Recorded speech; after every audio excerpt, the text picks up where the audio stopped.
vérité ma foi avec Hajer Bencheikh et Shaoki Lazar.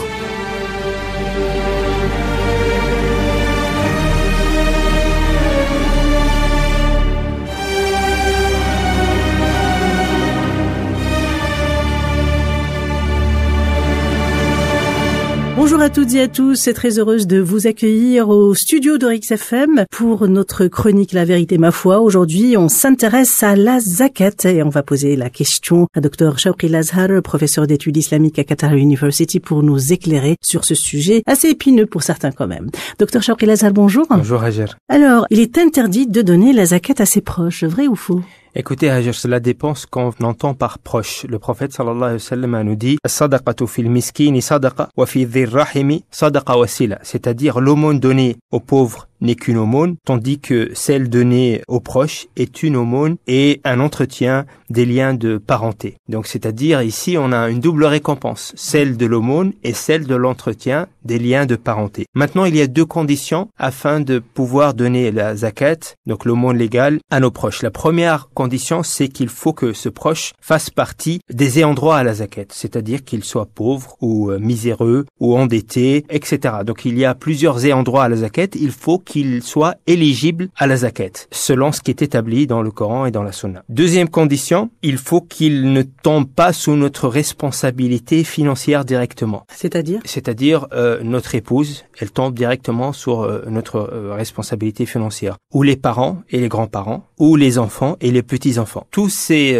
catégories-là, on peut pas leur donner la zakat parce que ils tombent directement sous notre responsabilité financière. Si nos parents sont en difficulté, sont pauvres, etc., il est de notre devoir de subvenir à leurs besoins, et dans ce cas-là, on peut pas leur donner la zakat car c'est déjà un devoir. Et qu'en est-il des frères et sœurs? Les frères et sœurs, on peut leur donner. On peut leur donner aux frères et sœurs, aux oncles et aux tantes. Lorsqu'ils sont dans le besoin et qu'ils n'ont personne d'autre en dehors de nous, on est aussi dans l'obligation de subvenir à leurs besoins. Mais ici, certains savants disent, on peut combler cette obligation ou bien combler ce besoin par la zakat sans aucun problème. D'autres disent non, puisqu'ils tombent sous notre responsabilité financière, puisqu'ils sont dans le besoin, donc c'est notre devoir de les aider, et donc on ne peut pas les aider à travers la zakat. Mais en vérité, la majorité des savants disent que cela est autorisé. Donc on peut leur donner la zakat, même si en vérité il s'agit d'un devoir qu'on a envers eux. Alors la zakat est payée une fois par an. Est-ce qu'il y a une saison bien précise pour la payer? Il n'y a pas de saison. La condition, c'est qu'une année lunaire soit écoulée. Beaucoup la donnent durant le ramadan parce qu'on sait que durant le ramadan, la récompense, elle est multipliée. La vérité ma foi.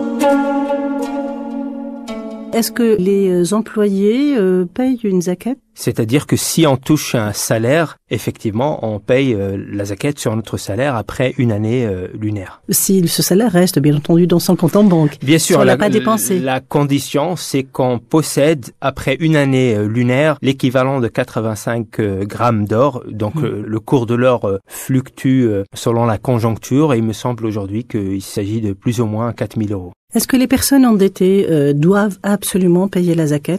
Quelqu'un qui est endetté ne doit pas payer la zakat si le montant de la dette couvre en vérité ce qu'il a en termes de capital. Donc après une année lunaire, par exemple, disons que le cours de l'or de 85 grammes correspond à 4 000 €. S'il a 4 000 € mais qu'il a par exemple 2 000 € de dette, eh bien ici il ne doit pas payer la zakat car en vérité ces 4 000 € il ne le possède pas vraiment, il ne possède que 2 000 € qui sont vraiment à lui. Voilà, certains employés quand même sont tout le temps endettés, il y a plein d'emprunts bancaires qui se renouvellent presque chaque année, un emprunt pour acheter une maison, les 4 années d'après pour acheter une voiture, ils sont presque tout le temps endettés, donc ils vont pas vraiment payer la zakat dans ce cas-là. Si on est endetté, on ne paye pas la zakat si effectivement on n'a pas un budget équivalent à 85 grammes d'or et qui est un budget exclusif, c'est-à-dire qui n'est pas couvert par la dette. Maintenant, bien sûr, du point de vue islamique, être endetté, bien sûr, prendre un crédit à intérêt, cela est interdit, mais prendre un crédit, même sans intérêt, cela est quelque chose qui n'est pas encouragé en islam. Et qu'en est-il des femmes, les bijoux des femmes? Non, si c'est des bijoux qui sont à destination, disons, esthétique, il n'y a pas de zakat dessus, selon beaucoup de savants. Et qu'est-ce qui se passe si on ne paye pas la zakat? Bien sûr, la zakat est un des piliers de l'islam. Et donc, c'est un péché capital de ne pas payer la zakat alors qu'on en a le capital nécessaire. Et pour se repentir, peut-être qu'on a passé des années sans payer la zakat. Comment se repentir? Eh bien, on essaye de rattraper donc les années passées. Donc, on essaye de sortir la zakat pour les années auxquelles on n'a pas payé la zakat. Donc, on essaye d'évaluer en vérité le montant et de sortir le nécessaire. Dr Shawqi Lazar, professeur d'études islamiques à Qatar University. Merci.